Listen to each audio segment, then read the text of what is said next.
What's up, y'all? Big B's, Big Mean, Big Green, Big Cheese back at it again with another Story Time Sunday where we tell the truth, the whole truth, and nothing but the truth. And today, as you can see in the title, I'm going to be telling you guys about the time that I got scammed for $1,200 for some shoes. Now, back when I was like 17, 18, I got into the resale business, sneakers. I was a big reseller. I stood in line, I camped out for hours. Man, it was brutal, man. Times was rough back then. Yeah, people got it easier now, but like I think people still do.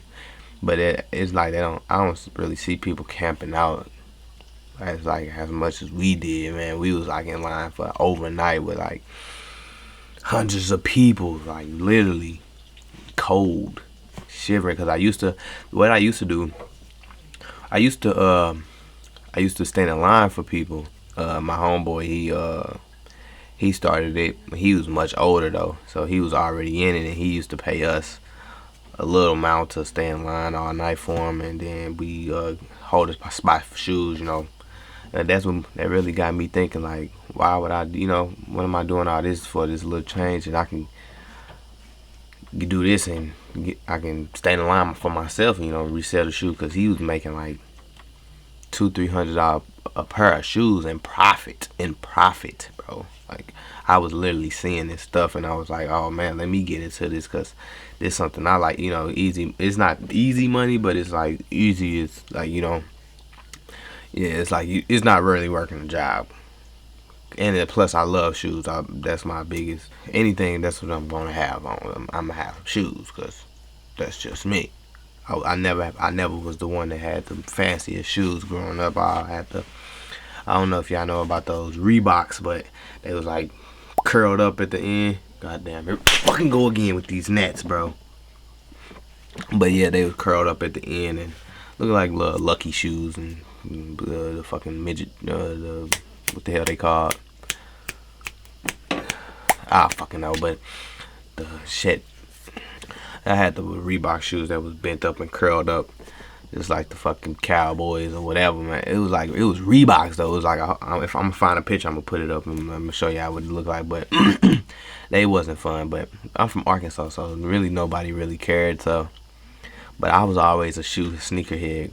It's cause I just love sneakers no matter what brand, cause I'm not a specific brand, but my favorite brand is Jordan, of course, because they make the best shoes, man. They just got the best designs and colorways. I haven't really seen nobody beating them yet, bro. Like, for real. So yeah, I was in the sneaker game for like at least a year and a half, and I remember when the pine green the ones and the purple ones came out around the same time. I think it was the same day actually, and I got both of them. And I was in this Facebook group. I was in this Facebook group where people resold and sell their sneakers and trades and whatnot. And it was a lot of scammers that I was actually aware of, but I made a couple sales on there, so I wasn't too skeptical, but I was skeptical because, man, that people was getting scammed left to right. That was screenshotting people's messages, and I was just trying to be aware and cautious of that, because a lot of people in that group is from out the United States or not in the same area that I was in. So me and this dude got to chatting about the shoes, and he wanted me to trade my pine green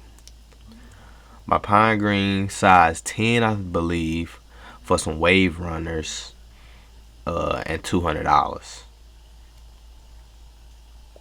Sounds fishy, right?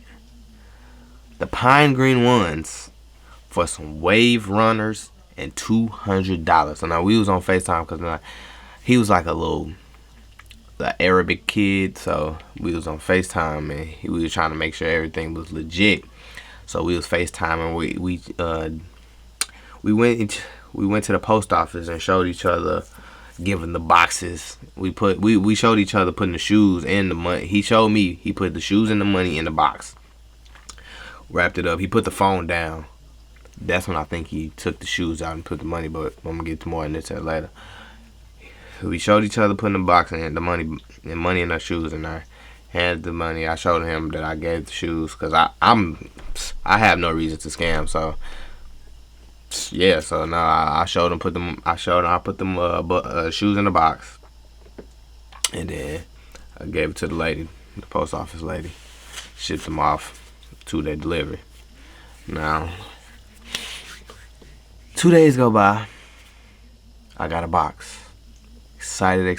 I always wanted the wave runners. I still do at this time.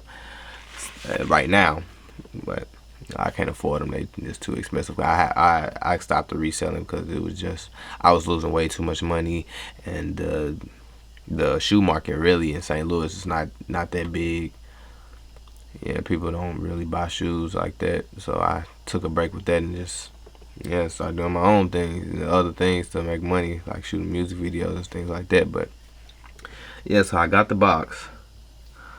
But it was light as shit, bro. Like no. It wasn't light. It had a little weight to it, but not as much as as a shoe would, So I'm a little nervous. I'm nervous. I cut open the box, got the shoe box out, slide it up.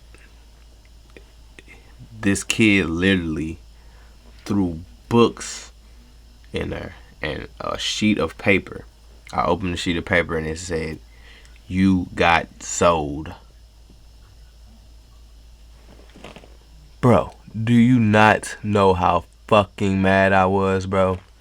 I was ready to kill this fucking kid, bro. Like, for real, man. Like, I was calling him, texting him nonstop.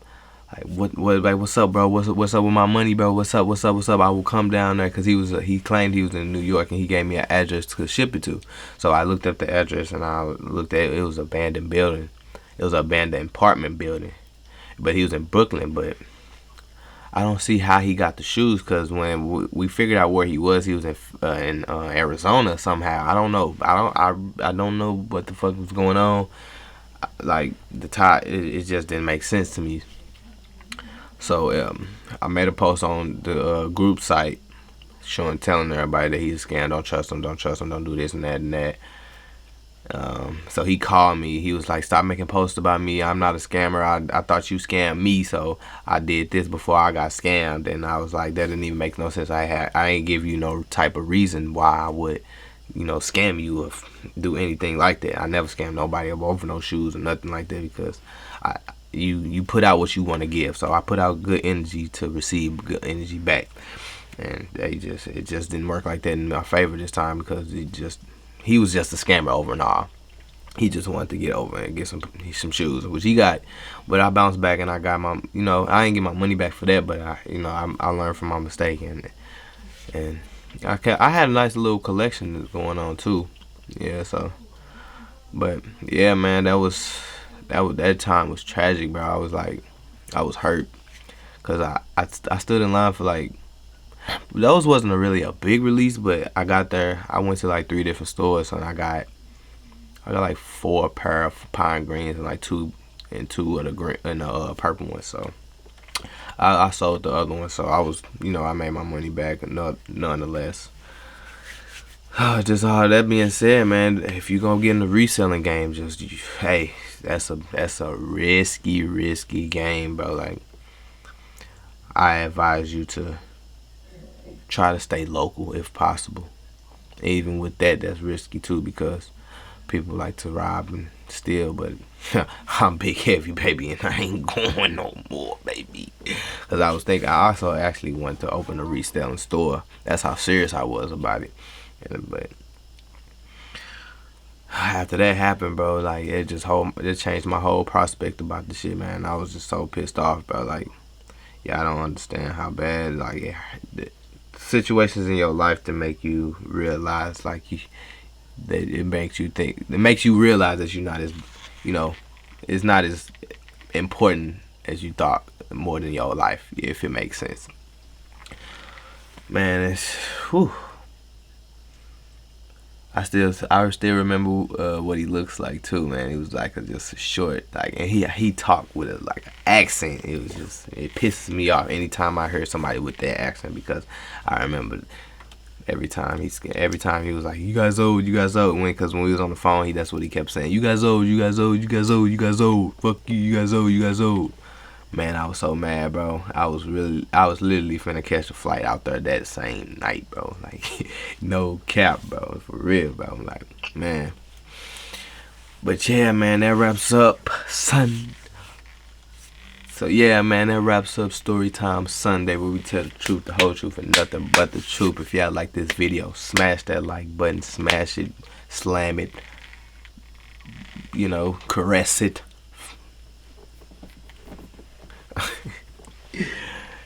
And make sure y'all subscribe. Do that for your boy, to make me feel better about getting finessed out of $1,200. It was $1,200 because it wasn't just one pair of shoes. I failed to mention that. Yeah, it was more than one pair of shoes. But yeah, we all good now though. And that's been Storytime Sunday.